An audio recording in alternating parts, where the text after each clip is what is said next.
Hi, welcome to AP TV news. వార్తలు చదువుతున్నది P Rajeshwari. మత్స్యకారుల సంక్షేమానికి తమ ప్రభుత్వం ఎన్నో సంక్షేమ కార్యక్రమాలను అమలు చేస్తోందని రాష్ట్ర సాంఘిక సంక్షేమ శాఖ మంత్రి డాక్టర్ డోలా శ్రీ బాలవీరాంజనేయ స్వామి అన్నారు. ప్రధానమంత్రి మత్స్య యోజన పథకం కింద మత్స్యకారులకు తూర్పునాయుడుపాలెంలోని ఆయన స్వగృహంలో శుక్రవారం ఆయన వలలను పంపిణీ చేశారు. ఈ సందర్భంగా మంత్రి డోలా శ్రీ బాలవీరాంజనేయ స్వామి దూరదర్శన్తో మాట్లాడుతూ, సంప్రదాయ మత్స్యకారులకు ఒక్కొక్కటి 2,43,000 రూపాయల విలువైన వలలను అందించడం జరిగిందన్నారు.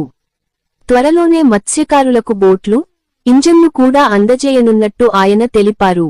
మత్స్యకారులకు 50 సంవత్సరాలకు పింఛన్ అందిస్తున్నామన్నారు. మత్స్యకారులు తమ ఆదాయాన్ని పెంపొందించుకోవడానికి ఎన్నో పథకాలను అమలు చేస్తున్నామన్నారు. సీఫీడ్ ద్వారా మత్స్యకారులు ఆదాయం పొందాలన్నారు. 40% రాయితీపై త్వరలో మత్స్యకారులకు ఆటోలు అందచేస్తామని చెప్పారు.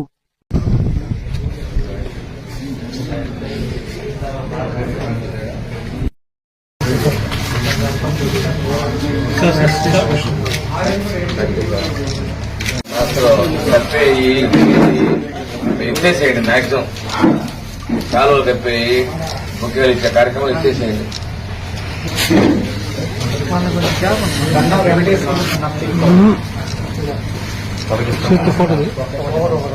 ఫోటో వీడియో చేస్తున్నా, ఫోటో చేస్తున్నా.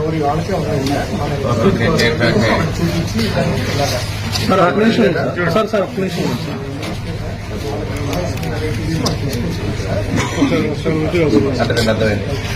Sir sir sir sir sir sir okay sir sir sir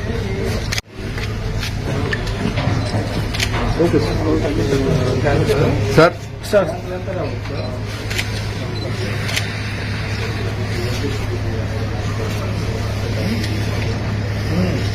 కదా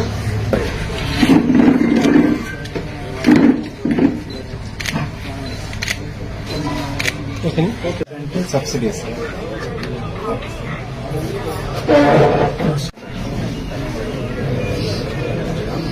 ఇంతవరకు మనకి ఫిషింగ్ వెసల్స్ అని 1,20,00,000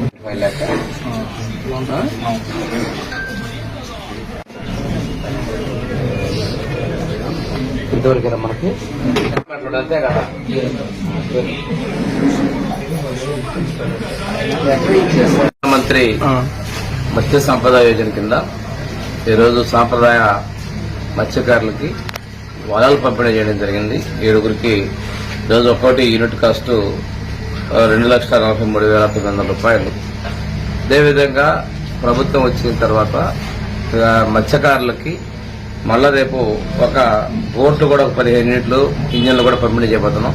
వీటి విలువ కూడా దాదాపుగా యూనిట్ కాస్ట్ 3.5 లక్షలు అంటే 52 లక్షల రూపాయలతోటి రేపు ఇవి కూడా పంపిణీ చేయబోతా ఉన్నాం.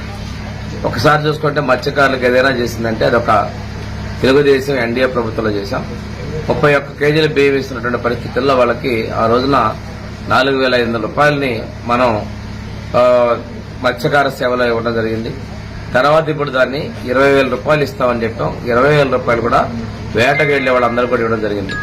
వేటకెళ్లే వాళ్ళు వలల్లాగి సముద్రంలో వాళ్ళు భారమైపోతుందని చెప్పే ఉద్దేశంతో 50 సంవత్సరాలకే వాళ్ళకి పెన్షన్ సౌకర్యాలు కూడా కలిగించడం జరిగింది. అది 2019 ముందే 50 సంవత్సరాలకి మనం పెన్షన్ కూడా ఇవ్వడం జరిగింది.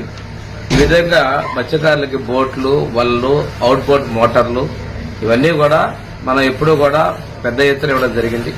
అంతేకాకుండా ఈరోజు వాళ్ళ ట్రాన్స్పోర్ట్ కూడా 40% సబ్సిడీ తోటి ఆటోలను కూడా లబ్దిదారులను తొందరలోనే ఎంపిక చేసి ఆటోలు కూడా పంపిణీ చేసేందుకు చర్యలు తీసుకుంటున్నాం. ఇంతకుముందు సైకిళ్లు, వలలు, అదేవిధంగా మోపెడ్లను కూడా మన ప్రభుత్వం సబ్సిడీతోటి ఇవ్వడం జరిగింది. ఏదన్నా కానీ ఈరోజు మత్స్య సంపద అనేది ప్రజల ఆరోగ్యానికి, చేపలు అనేవి మంచికరమైనటువంటి భోజనం. అదే కాకుండా ఈరోజు భారతదేశాన్ని మనకి రాష్ట్రంలో విదేశీ మార్గద్రవ్యాన్ని కూడా ఈ చేపలు, రొయ్యలు వీటి ద్వారా ఎక్కువగా వస్తా ఉన్నాయి. కాబట్టి మత్స్య సంపదను ప్రోత్సహించడానికి, అదేవిధంగా సముద్రంలో సీవీడ్ పెంపకానికి కూడా ప్రభుత్వం చర్యలు తీసుకుంటా ఉంది. నేను మత్స్యకారులకు కూడా ఆసక్తి ఉన్నటువంటి వాళ్ళు సీవీడ్ పెంపకం ద్వారా భవిష్యత్తులో మరింత ఆదాయాన్ని పొందేదానికి అవకాశాలు ఉంటాయి.